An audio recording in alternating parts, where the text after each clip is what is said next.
আপনারা যদি বাটপারের নাম শোনেন, বাটপার চিনেন, এই নায়েবে আমির আব্দুল্লাহ তাহের একটা বাটপার সংসদে দাঁড়িয়ে বলেছে যে আব্দুল্লাহ তাহের শিশু মুক্তিযোদ্ধা। এটা হাসির খোরাক।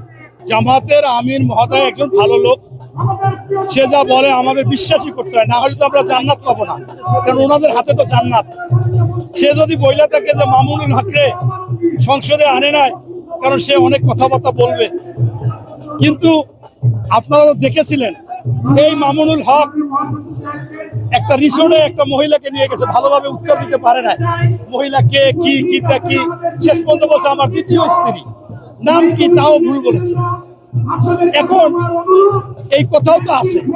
তার চাইতে বড় কথা, এই জামাতের ওনাদের এক বাটফার বুদ্ধিজীবী আছে ব্যারিস্টার শাহরিয়ার, 5ই আগস্টের আগে 1 সেকেন্ডের জন্য কোথাও দেখা যায় না, 1 সেকেন্ডে না, যদি 1 সেকেন্ড দেখা যায় তাহলে আমি জীবনে রাজনীতি করব না।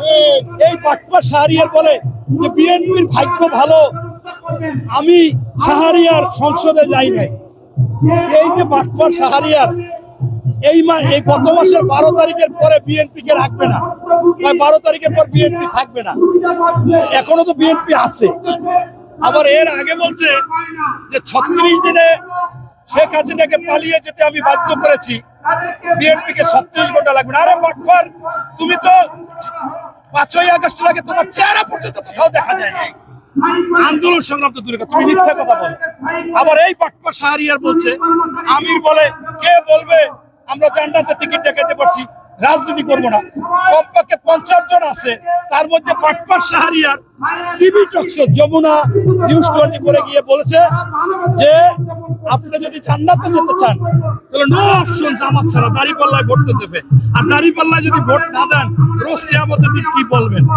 এরকম আমাদের আমিরের এই দল হচ্ছে জোকারের দল, যা ইচ্ছা তাই বলবে, বাস্তবে কোনো মিল নাই।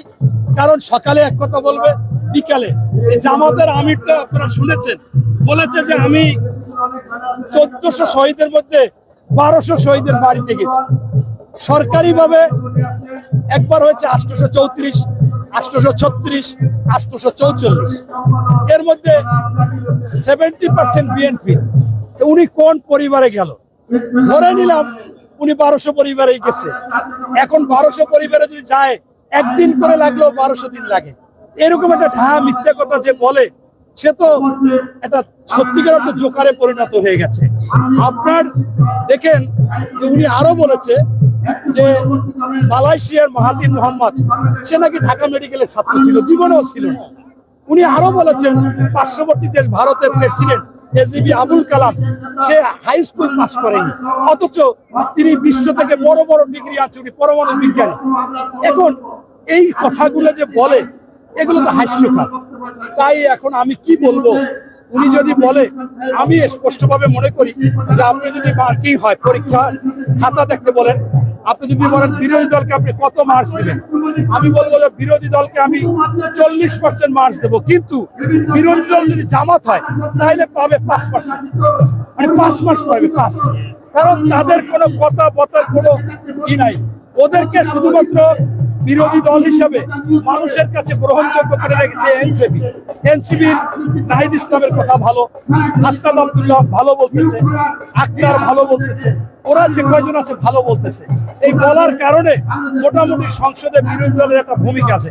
নতুবা জামাত সম্পূর্ণ জোকারে 500 পাবে না 100 মার্কসের মধ্যে। ধন্যবাদ। আপনারা যদি বাটপারের নাম শোনেন, বাটপার চিনেন, এই নায়েবে আমির আব্দুল্লাহ তাহের একটা বাটপার। কেন? এই আব্দুল্লাহ তাহের নির্বাচনের আগে তার কর্মীদেরকে নিয়ে কর্মী সভা করেছিল। সেই কর্মী সভায় বলেছিল যে নির্বাচনের আগে ভোটারদের হাঁটু ধরো, পাও ধরো, ঠ্যাং ধরো। আমি তো ধরি, আমি আব্দুল্লাহ তাহের যদি একবার ভোটারদের ঠ্যাং ধরে, হাঁটু ধরে, পা ধরে এমপি হতে পারি, লাভ আমার আব্দুল্লাহ তাহেরের। কারণ 5 বছর ওরা আমার ঠ্যাং ধরবে, পা ধরবে। কত বড় খারাপ প্রশিক্ষণ, কৌশল শিখাচ্ছে কর্মীদের, এইটা ভাইরাল হয়ে গিয়েছিল।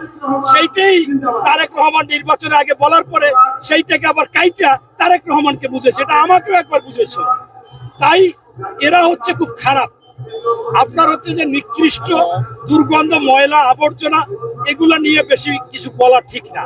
আপনারা জানেন যে এরা একটা কথা বলতে যাই আরেকটা ফাইসা যায়। এই আব্দুল্লাহ তাহের আপনার যখন জাতিসংঘে গেলেন, আমাদের ডক্টর মোহাম্মদ ইউনূস বিএনপি সেইখানে সাংবাদিকদেরকে বললেন যে আমরা আমাদের দল এই 1971 সালে ভূখণ্ড এনেছে, পতাকা এনেছে, একটা দেশ এনেছে।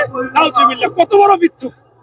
এখন আমরা আজকে না, স্বাধীনতার পর থেকেই আমাদের অনেকেই বলে আসছে যে বাংলাদেশে প্রথম 1971 সালে বাংলাদেশের স্বাধীনতার ঘোষণা যখন মেজর জিয়া দেন, সাথে সাথে তার স্ত্রী এবং 2 সন্তানকে গ্রেপ্তারের জন্য হয়রান হয়ে খুঁজে শেষে ঢাকায় একটা জায়গা তার নিকট আত্মীয়দের বাসায় লুকাইছিল, সেখান থেকে নিয়ে যায়। যেহেতু প্রথম তাদেরকে গ্রেপ্তার করেছে এই স্বাধীনতা নিয়ে, তাহলে ঘটনাটা কি? তাহলে তাকে মুক্তিযোদ্ধা, প্রথম মহিলা মুক্তিযোদ্ধা, প্রথম শিশু মুক্তিযোদ্ধা বলা যায়। এই কথাগুলো আমরা বলার কারণে আজকে ওনাদের একটু সেইটা বলতে ইচ্ছা করছে। সংসদে দাঁড়িয়ে বলেছে যে আব্দুল্লাহ তাহের শিশু মুক্তিযোদ্ধা। এটা হাসির খোরাক। আপনার সবসময় জেনে রাখবেন, সংসদ যদিও অনেক কোটি কোটি টাকায় চলে, কিছু হাসি রস তো লাগে। সেই হিসেবে জোকার তো আর সংসদে নেওয়া যায় না। এই জন্য এই নায়েবে আমির আব্দুল্লাহ তাহেরের মতো 2-1 জোকার আছে, আমরা কিছুটা উপভোগ করতেছি। আপনি তো এটাও শুনেছেন যে জামাতের আমির মহোদয়, যিনি একেবারে কত সুন্দর চেহারা, আপনার একেবারে দাড়ি পাকা, চুল পাকা, বুরু পাকা, মনে হয় আপাতমস্তক পা পর্যন্ত সব যা আছে চুল জাতীয় সবই পাকা। এই পাকা লোকটা কোনো সময় তো মিথ্যা কথা বলতে পারে না। এ তো জান্নাতি লোক, এরা তো জান্নাত দেয়। আপনি উনি বলে যে আমি মুক্তিযোদ্ধা পরিবারের সন্তান, শহীদ পরিবারের সন্তান। আমি আপনাদের মাধ্যমে ওনাকে জানতে চাই, আপনার পরিবারের কে শহীদ হয়েছে তার নাম আপনি প্রকাশ করেন। এরপর ভালো কথা, আপনি যেহেতু শহীদ মুক্তিযোদ্ধা পরিবারের লোক, আপনি মুক্তিযোদ্ধা পরিবারের লোক, আমি খুব একজন মুক্তিযোদ্ধা পরিবারের সন্তান হইয়া খুব ভালো লাগতেছে আপনি আমার পক্ষে। তাই যদি হয়, আপনাকে আমি দাবি জানাবো, আপনাকে আমি আহ্বান জানাবো, আবেদন জানাবো, যেহেতু 1757 সালে যে পলাশির প্রান্তরে যুদ্ধ হয়েছিল, সেইখানের যে মীরজাফর, সেই মীরজাফরের কবরে আগে প্রস্রাব করা হতো, দুর্গন্ধ হওয়ার কারণে প্রস্রাব বন্ধ করে থুতু মারে সবাই। তারপরে এই বছর প্রায় 300 বছর পরে এখন ভারত সিদ্ধান্ত নিয়েছে মীরজাফরের বংশধররা কেউ ভোট অধিকার প্রয়োগ করতে পারবে না। এই জন্য আপনিও যদি শহীদ পরিবারের হয়ে থাকেন, আপনিও যদি মুক্তিযোদ্ধা পরিবারের হয়ে থাকেন, এই সংসদে আপনি বিল আনবেন যে ওই রাজাকার, আল বদর, আল শামস, যুদ্ধ অপরাধী যারা ছিল তাদের পরিবারের সন্তানরা বাংলাদেশে কোনো ভোটার হতে পারবে না। সেইটা তো আপনি পারবেন না। এইটা হচ্ছে আপনাকে যা শিখিয়ে দেয়। আসলে ভদ্রলোক একটা ভালো লোক। সকালে বলে যে আমি দেশের জন্য এই জুলাই আন্দোলন হয়েছে আর কোনো না, সব মিলেমিশে দেশের উন্নয়ন করতে চাই। বিকেলে বলে বুকে ব্যথা নিয়ে শপথ দিয়েছে। ওই ওনাকে যে যেটা পুশ করে সেইটা বলে। আসলে লোকটা কিন্তু একেবারে খারাপ না। দেখেন না, ছোট ছোট বাচ্চাদের চুমা খায়, বিদেশিদের ধরে পিছন দিয়ে জড়াই ধরে চুমা খায়, কেউ ঘাড়ে চুমা খায়, মহিলাদের দিকে তাকাইয়া খুব সুখ দুঃখের কথা বলে। কারণ ওনার আবার একজন শিষ্য, সে হলো মাসুদ, টকশোতে এসে বলছে যে আমি যখন হলে নির্বাচন করি তখন আমি আমার বান্ধবীর কাছে ভোট চাইতে গেছি। তো বান্ধবীর কাছে ভোট চাইতে গেলে একবার যাই বলছে যে আমাকে তোমার ভোট দিও। তখন আমার বান্ধবী বলে এরকম ভোট চাইতে হবে না, আমার দিক চোখের দিকে চোখে তাকাইয়ে ভোট চাইতে হবে। তখন আমি বলছি যে না, একবারের বেশি কোনো মহিলার দিক তাকানো, তাইলে আমি ইবলিস মাসুদ হয়ে গেলাম। এখন অথচ ওনার যে আমি, সে কিন্তু আল্লাহর নামে ভালো কাজ করে, মহিলাদের তাকায়, বিদেশিদের তাকায়, কথা বলে, কাছাকাছি যায়, এমনকি জড়াইয়াও ধরছে বহুতবার। এই কাজটা কিন্তু ভালো, খারাপ না একেবারে, এটা মায়া মমতা। কিন্তু আবার ওনার দলের সাথে সাংঘর্ষিক। লজ্জাজনক ব্যাপার কি, ওই যে আমাদের ওবায়দুল কাদের বলছিল মাসুদ কোনোদিন ভালো হয় না, ওই মাসুদ কিন্তু সে ছেলেদের হলে নির্বাচন করছে, ছেলেদের হলে কিন্তু কোনো মেয়েদের ভোটই নাই, ওই বান্ধবীর কাছে ভোট চাইছি। নাউজুবিল্লাহ, কত মিথ্যাবাদী। বিষয়টা হয়ে গেছে এইরকম যে এক ভদ্রলোক আসরের নামাজ পড়ে পাহাড়ে উঠছে, পাহাড়ে উঠে প্রস্রাব করছে, প্রস্রাব করার পর নিচে আসার পর হঠাৎ করে একটা দুষ্টামির প্রশ্ন জাগছে। বলে যে আমি উপরে উঠে প্রস্রাব করছি, আমার জুতার নিচ দিয়ে গেছে, এদিকে আমার উজু যাবে? বলে যে জুতার নিচ দিয়ে গেলে তো উজু যায় না, কিন্তু প্রস্রাব করলেই যে উজু যায়। ছেলেদের হলে যে মেয়েদের ভোট নাই, এই কথা তো ওরা শিখাই যেতে হবে।